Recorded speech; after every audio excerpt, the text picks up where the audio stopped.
Okay, here we are, live. All right. Hello, fellow humans.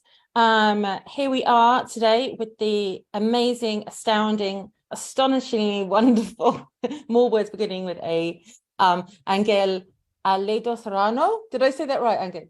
Perfect pronunciation. Oh. Ángel is a little bit, but perfect. Love it, love it.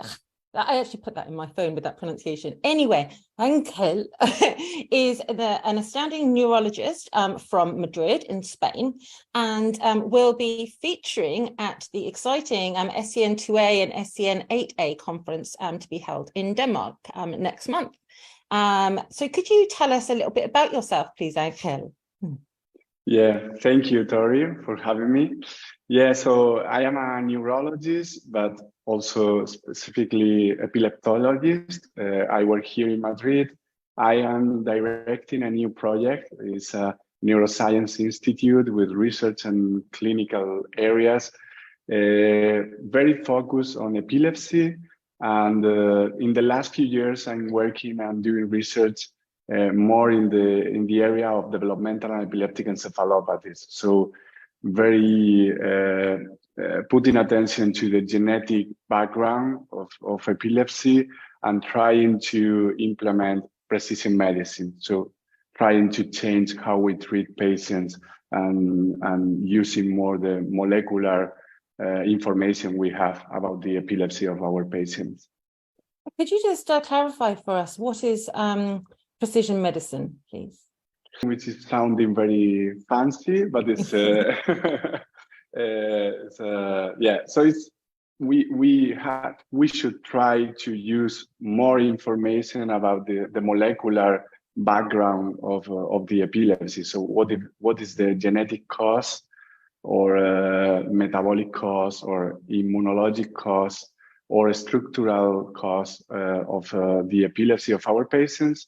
So then we can use it instead of only use anti-seizure medication, which is of course very important, and we have to use it, but also use immunomodulators if it's an autoimmune epilepsy, or epilepsy surgery, which is also precision in the sense of we are treating the cause, the structural pathway.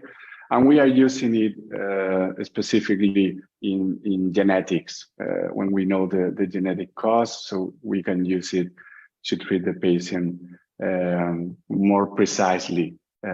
This is not something we can use for all patients.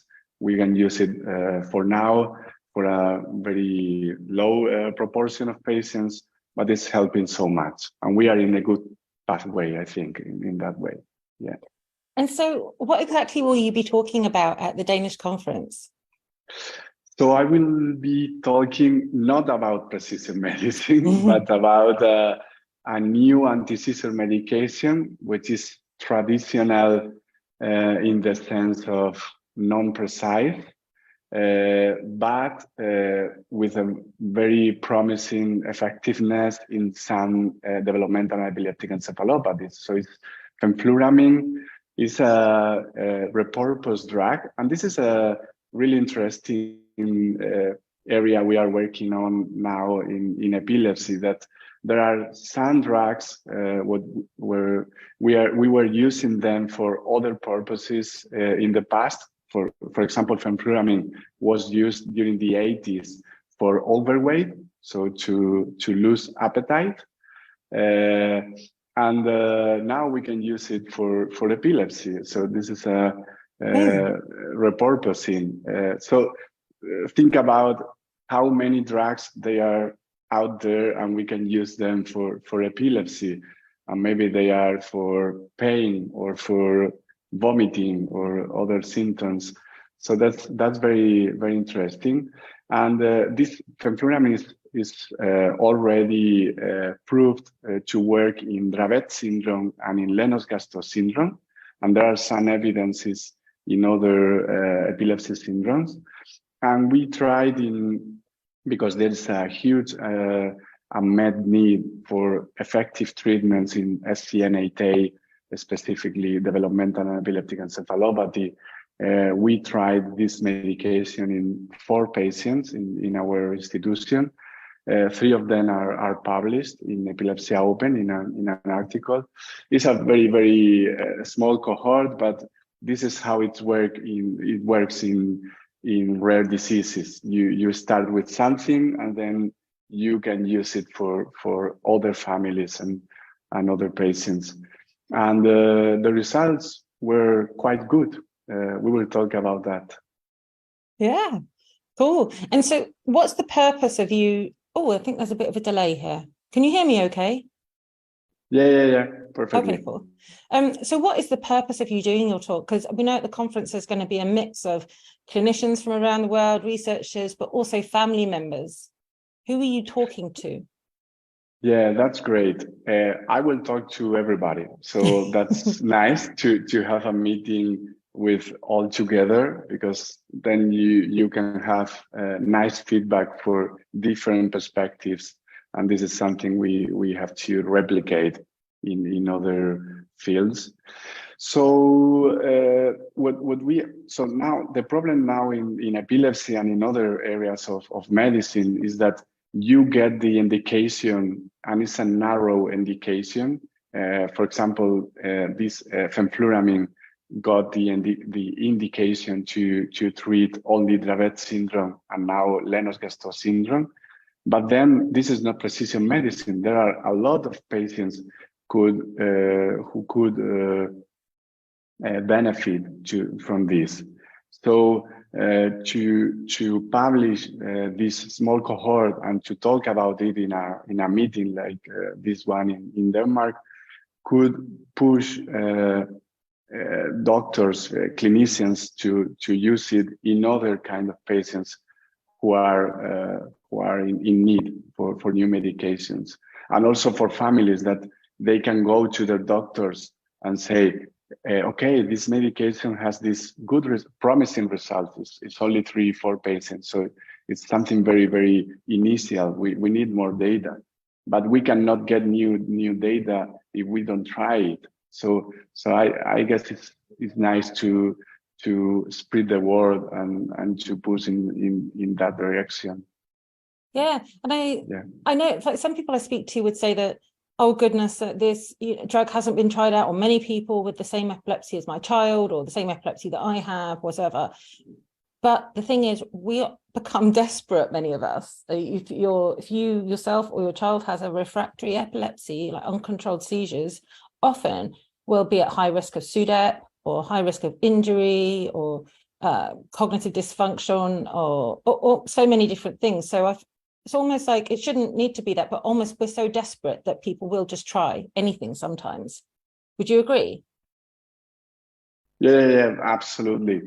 The problem here is that when you use a new medication for a rare epilepsy, sometimes the price they are getting for the reimbursement and all the bureaucratic process is very high. So then only very, very specific indications get the confirmation for the drug agencies and so on.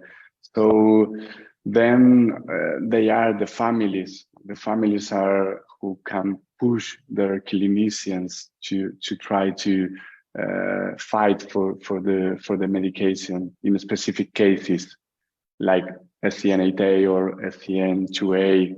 And this is the case for fenfluramine, but also for cannabidiol and anakinra. So a lot of new medications or old medications that are repurposed. Anakinra, for example, it was a medication used for autoinflammatory diseases, systemic, so for joints and for other purposes. And now we are using it for Peyer's, which is an autoimmune epilepsy syndrome. So again, it's a nice example. How can we use all examples in other fields of medicine? Totally. And this reminds me of how things can work the other way too. How I believe, correct me if I'm wrong, but like lamotrigine, I believe, was designed for people with epilepsy, but can also be used as a mood stabilizer for many people with bipolar disorder. Is that right? Yeah, absolutely. And also valproic, which is used for bipolar, or gabapentin and pregabalin. They were designed for epilepsy, and they are not good anti-seizure medications, and we are using them for anxiety, insomnia, pain. So repurposing is a ongoing process in medicine, and it's exciting it's cost stuff. effective. Well, there is that too, because research costs so much money, doesn't it? Millions and millions. I spoke about this with Eugen Trinker a couple of weeks ago on the podcast about, just briefly, the millions of euros that it costs to do just tiny little experiments and studies. So to repurpose saves bodies and, well, people too, but also governments so much money, right? And come on, let's be honest, we cannot perform every clinical trial for every rare epilepsy. That's impossible. There are hundreds. So we have to use the data we have in specific clinical trials, the first clinical trials, and then repurpose in the others, maybe having some observational information. So not full clinical trial, more small cohorts, or real life studies. So using the data we are getting from normal clinical practice and so on. Yeah, cool. So if anybody would like to come and listen to your talk at our conference, which official title is the Second European SCN2A and SCN8A Conference and Family Gathering, an important part of it. Anybody's invited, I believe. Is that correct? Yeah, for sure. Yeah, anyone's welcome to come. If they'll have me, they'll, then anybody families, can come. Researchers, clinicians, geneticists, epileptologists, patient advocacy groups, of course, drug development institutions. Yeah, for sure. Yeah, and it's going to be happy fun to have as well. Feedback. Yeah. And Denmark in spring is great. We were there last year, and it was amazing. So they've even got beaches. It's like, I don't generally think of Denmark. Do you know the random? I got delivered. This is so unrelated. I got delivered some Danish socks 2 days ago, and and they're amazing. So come to Denmark if you want to see beautiful places, get high quality socks, see open-minded people, or ideally learn about the rare epilepsies and meet some amazing researchers and clinicians, like you say, from around the world, who are really interested in talking to families affected. It's kind of saying goodbye to the silly old-fashioned hierarchical structure between people in medicine and solely patients and families. It's kind of like a communal relationship, and learning from each other, isn't it? And working together rather than separately. And that's very, very interesting, and that's something which is making my clinical practice and my research more relevant and more encouraging, I would say, which is share what you are doing with the patient advocacy groups and the families. And I don't know, 20 or 30% of my publications, the first idea come from the patient advocacy group. Sometimes they are my co-authors. Of course, they are in the acknowledgements, but the most important part is that the idea is worth trying, because it's an unmet need. It's not something we are thinking about in a nerdy neurology conversation we are having, isolated from the real world, which is sometimes what we are doing as clinicians, and are not everybody, but that's very common, I would say.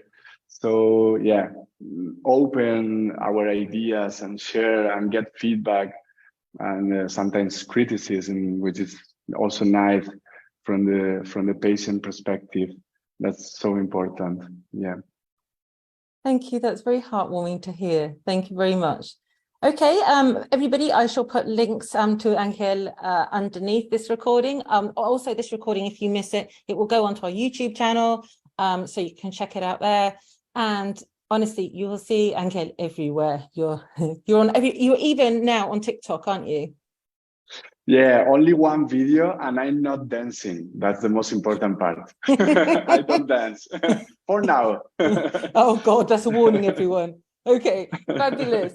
Thank you for joining us, Ángel. Really appreciate your time. Thank you, Torie, for what you are doing in general. So important.